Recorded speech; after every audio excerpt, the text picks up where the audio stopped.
This is example 4, check understanding 4A from page 19. Again, this is an equation that has more than one variable in it. You wouldn't necessarily call it a formula. It doesn't tell us the area of something or calculate temperature in Fahrenheit based on centigrade, but it does have more than one variable in it. And these equations are called literal equations. And we could be asked to solve for any one of these letters, A, X, B.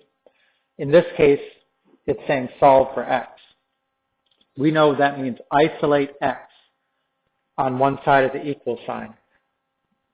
We've got X right now is in two terms. So somehow we're going to need to get it into one term. How can we do that? Well, just think for a second. If that said 2X plus 3X, how would you put those terms together? You would say they're like terms, and you would add the coefficients and make 5X. So how would you do the same thing here? You'll add A plus B. Okay, but how can we add A plus B? Just write it in parentheses, A plus B times X. Right, you just combine like terms. The fact is you don't know what A or B are, doesn't make any difference. Right, minus 15 equals 0. So in that step, you accomplish getting X into one term so that now you can isolate it. Right, we're going to have to remove this A plus B, but that's only multiplying times the X term. And this minus 15, though, is subtracting from the whole side. We should get rid of this first. Right, what's the opposite of subtracting? Adding.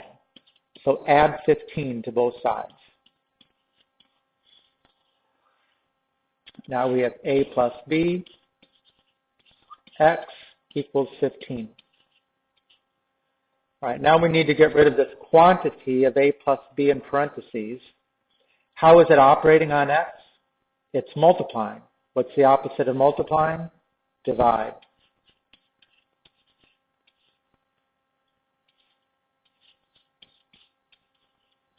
So we'll say that the A plus B's cancel. X equals 15 over A plus B. Now, if you look at this, if you look at these problems, because we don't know what the values of A and B are, we have to make sure that we're not dividing by 0. So we would have to say that A plus B does not equal 0.